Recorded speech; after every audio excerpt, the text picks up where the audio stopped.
Hello दोस्तों, नमस्कार। आज के इस वीडियो में हम बात करेंगे लाइफ प्रोसेस के बारे में, जो कि क्लास 10th का एक बहुत ही इम्पोर्टेंट चैप्टर है। तो चलिए शुरू करते हैं। स्वागत है आप सभी का मंजिल बैच में। आज है हमारा लेक्चर नंबर 1। चलिए स्टार्ट करते हैं। आज का हमारा कंटेंट क्या क्या है, आज हम क्या क्या स्टडी करेंगे। तो फर्स्ट में nutrition, types of nutrition, photosynthesis और इवेंट ऑफ फोटोसिंथेसिस, ये सब आज हम डिस्कस करेंगे। चलिए स्टार्ट करते हैं। चलिए बात कर लेते हैं कि लाइफ प्रोसेस क्या होता है, क्योंकि हमारा चैप्टर ही यही है कि what is life process. The basic essential activities performed by a living organism to sustain and maintain life. तो यह एक बेसिक एक्टिविटीज है जो कि बहुत ही एसेंशियल एक्टिविटी है जो हम लोग परफॉर्म करते हैं। नीचे दिया हुआ है कुछ life process: movement, respiration, sensitivity, growth, reproduction, excretion और न्यूट्रिशन। और ये सभी लाइफ प्रोसेस हैं जिन्हें हम अपने चैप्टर्स में डिस्कस करने वाले हैं। न्यूट्रिशन, रेस्पिरेशन, ट्रांसपोर्टेशन और एक्सक्रीशन, इन सब के बारे में हम डिस्कस करेंगे। बेसिकली लाइफ प्रोसेस वो होता है जो जीवित रहने के लिए हमें ज़रूरत हो, मतलब अगर वो नहीं होगा तो हम जीवित नहीं रहेंगे। जैसे न्यूट्रिशन, जब तक हम न्यूट्रिशन नहीं लेंगे जीवित नहीं रहेंगे। और अगर हम रेस्पिरेशन नहीं करें, श्वसन नहीं करें, जैसे हम जो सांस लेते हैं, ऑक्सीजन लेते हैं, ऑक्सीजन जाएगा फिर ब्रेक डाउन करेगा और ब्रेक डाउन करने के बाद उससे हमें एनर्जी देगा। तो रेस्पिरेशन और ट्रांसपोर्टेशन फिर एक्सक्रीशन, ये सब भी बहुत इम्पोर्टेंट है। बिना इसके हम जीवित नहीं रह सकते। चलिए तो एक एक करके इन सभी के बारे में हम स्टडी करेंगे। तो अभी जान लेते हैं कि इज रिप्रोडक्शन लाइफ प्रोसेस, क्या रिप्रोडक्शन लाइफ प्रोसेस है या नहीं। तो इसका आंसर होगा नो। कुछ लोग इसे लाइफ प्रोसेस कंसीडर करते हैं और कुछ लोग नहीं करते हैं। ये लाइफ प्रोसेस में नहीं आता है क्योंकि ये जीवित रहने के लिए ज़रूरत नहीं है। कोई भी आदमी अगर नहीं भी करेगा रिप्रोडक्शन फिर भी वह जीवित रह सकता है। ठीक है, तो इसका आंसर आप लोग लिख सकते हैं no. The life process reproduction is not the life process. ठीक है, चलिए हम अगले स्लाइड पे बात करते हैं। एक एक करके हम डिस्कस कर लेते हैं सभी लाइफ प्रोसेस को। पहले न्यूट्रिशन की बात कर लेते हैं। The process of obtaining food, मतलब जो भोजन हम लोग ऑब्टेन कर रहे हैं और उससे एनर्जी ले रहे हैं, उसे यूटिलाइज कर रहे हैं, उसे हम कहेंगे न्यूट्रिशन। तो एक क्वेश्चन आता है कि हम लोग भोजन लेते क्यों हैं। सबसे पहली बात तो यह है कि हम लोग भोजन क्यों लेते हैं। तो हम लोग भोजन लेते हैं एनर्जी प्राप्त करने के लिए, उससे हमें एनर्जी मिलेगा, तभी हम कोई वर्क डन कर पाएंगे। तो न्यूट्रिशन, वही भोजन जो हम लोग लेते हैं उसमें कुछ न्यूट्रिएंट्स होते हैं।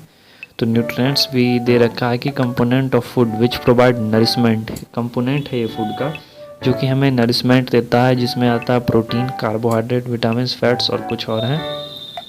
तो उन्हें हम लोग न्यूट्रिएंट्स कहेंगे। तो अब टाइप्स जान लेते हैं। न्यूट्रिएंट्स कितने टाइप्स के होते हैं: ऑटोट्रॉपिक न्यूट्रिशन और हेटेरोट्रॉपिक न्यूट्रिशन। एक एक करके हम डिस्कस कर लेते हैं दोनों को। पहले हम ऑटोट्रॉपिक न्यूट्रिशन की बात करेंगे। ऑटोट्रॉपिक न्यूट्रिशन वो होता है जो अगर हम भोजन जो खुद से, जो ऑर्गेनिज्म भोजन खुद से बनाते हैं वो ऑटोट्रॉप्स होते हैं और वो ऑटोट्रॉपिक न्यूट्रिशन के अंतर्गत आते हैं। इसमें आ जाता है हमारा ग्रीन प्लांट्स, क्योंकि ग्रीन प्लांट्स जो होता है वो अपना भोजन स्वयं बनाता है। अब आप लोगों में से कुछ लोग कहेंगे कि हम लोग भी अपना भोजन स्वयं बनाते हैं तो हम लोग भी ऑटोट्रॉप्स हुए। तो नहीं, ऐसी बात नहीं है, हम लोग ऑटोट्रॉप्स नहीं हैं। क्योंकि क्या आप बता सकते हैं कि क्या आप वीट खुद बनाते हैं, गेहूँ खुद बनाते हैं? नहीं, गेहूँ प्लांट से आता है, तो इसलिए प्लांट्स हैं ऑटोट्रॉपिक न्यूट्रिशन। तो प्लांट्स में ही होता हमारा एक प्रोसेस जिसके बारे में आपने लोअर क्लासेस में पढ़ रखा होगा, फोटोसिंथेसिस। फोटो मतलब होता है लाइट और सिंथेसिस मतलब होता है मेक, बनाना। इसे जो हम लोग बनाते हैं, हम लोग नहीं बनाते हैं, ग्रीन प्लांट्स बनाते हैं। लाइट की उपस्थिति में वो अपना भोजन तैयार करते हैं, उसे कहते हैं फोटोसिंथेसिस। तो ऊपर एक फार्मूला दे रखा है कि sunlight plus carbon dioxide plus water plus chlorophyll gives us glucose plus oxygen. ये एनर्जी के ब्रेकडाउन होने का है कि ग्रीन प्लांट्स कैसे भोजन बनाते हैं और उससे एनर्जी लेते हैं। अब कुछ इवेंट्स डिस्कस कर लेते हैं जो फोटोसिंथेसिस में होते हैं। पहला है absorption of light energy by chlorophyll, मतलब लाइट एनर्जी जो है क्लोरोफिल के द्वारा एब्जॉर्ब किया जाता है। तो क्लोरोफिल के बारे में हम बाद में बात करेंगे। अभी के लिए आपने लोअर क्लास में पढ़ भी रखा होगा क्लोरोफिल के बारे में। क्लोरोफिल होता कहाँ ये मैं आपको बताता हूँ। ये जो क्रॉस सेक्शन दिया हुआ है लीफ का, उसी क्रॉस सेक्शन में आप देख सकते हैं कि ये नीचे जो क्लोरोप्लास्ट दिया हुआ है, ये क्लोरोप्लास्ट जो यहाँ पे दिया हुआ है, इस क्लोरोप्लास्ट, यह तो सेल है, सेल के अंदर है क्लोरोप्लास्ट और क्लोरोप्लास्ट के अंदर होता है हमारा क्लोरोफिल। ये आपकी बुक में दे भी रखा होगा, एनसीईआरटी जरा पढ़िएगा। सेकेंड में आता है हमारा conversion of light energy to chemical energy, मतलब लाइट एनर्जी को केमिकल एनर्जी में कन्वर्ट करेगा। और स्प्लिटिंग ऑफ वाटर मॉलिक्यूल, और वाटर में दो मॉलिक्यूल होते हैं, ये आप लोगों को पता होगा, हाइड्रोजन और ऑक्सीजन, इन दोनों को अलग अलग स्प्लिट करेगा। थर्ड आता है हमारा reduction of carbon dioxide to carbohydrate, मतलब कार्बन डाइऑक्साइड को कार्बोहाइड्रेट में रिडक्शन करता है। अगर आप लोगों ने फर्स्ट चैप्टर पढ़ रखा होगा केमिकल रिएक्शन एंड इक्वेशन, तो आप लोगों को पता होगा कि रिडक्शन क्या होता है। और ये डायग्राम तो मैंने आपको बता दिया कि नीचे जो सेल्स दिए हुए हैं प्लांट सेल, उस प्लांट सेल में होता है ये क्लोरोप्लास्ट, ये डॉट डॉट टाइप के आप लोगों को दिखाई दे रहे होंगे, यह है क्लोरोप्लास्ट, और इसी के अंदर होता है हमारा क्लोरोफिल। तो चलिए ये आप इमेज इसका स्क्रीनशॉट ले सकते हैं, या फिर आपके बुक में भी दे रखा होगा, ये आप लोग ही पढ़िएगा।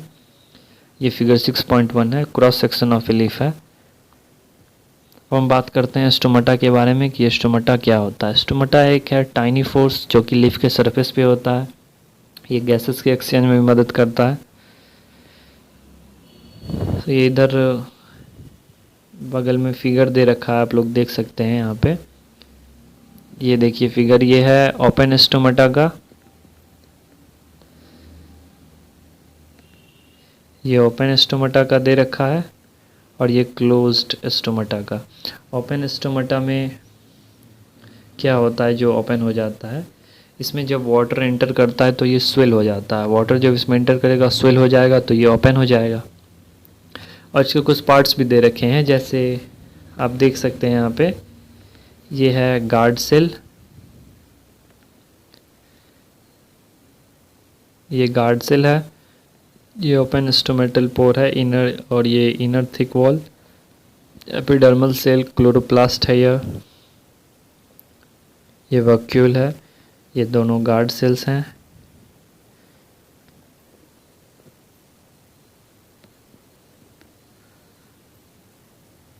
आप इसका स्क्रीनशॉट ले सकते हैं और आपकी बुक में भी दे रखा होगा। और ये है क्लोज स्टोमेटल पोर। ये क्लोज क्यों हो जाता है, क्योंकि इसमें से वाटर बाहर निकल जाता है, और वाटर बाहर निकल जाएगा तो ये श्रिंक हो जाएगा, श्रिंक होने के कारण ये क्लोज हो जाता है। अब हम बात करते हैं हेटेरोट्रॉपिक न्यूट्रिशन का। ऑटोट्रॉपिक के बारे में हमने डिस्कस कर लिया, ग्रीन प्लांट्स आते हैं उसमें। अब हम हेटेरोट्रॉपिक न्यूट्रिशन की बात करते हैं।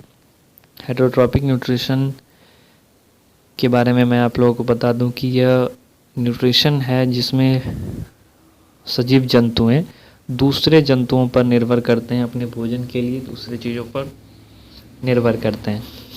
इसके भी बहुत सारे टाइप्स हैं। तो फर्स्ट हम डिस्कस कर लेते हैं होलोजोइक न्यूट्रिशन। होलोजोइक न्यूट्रिशन जो है वो सिर्फ़ और सिर्फ ह्यूमंस में होते हैं। इसमें इंजेशन, मतलब जो भोजन हम इंटेक करते हैं, लेते हैं, और digestion, absorption, assimilation, transportation, excretion, इन सब के बारे में हम आगे चल के डिस्कस करेंगे। अभी के लिए सिर्फ आप डेफिनेशन याद कर सकते हैं। अभी के लिए सिर्फ आप इसे याद कर सकते हैं, आगे चल के हम इसे डिस्कस करेंगे। नेक्स्ट है सेप्रोफाइटिक न्यूट्रिशन।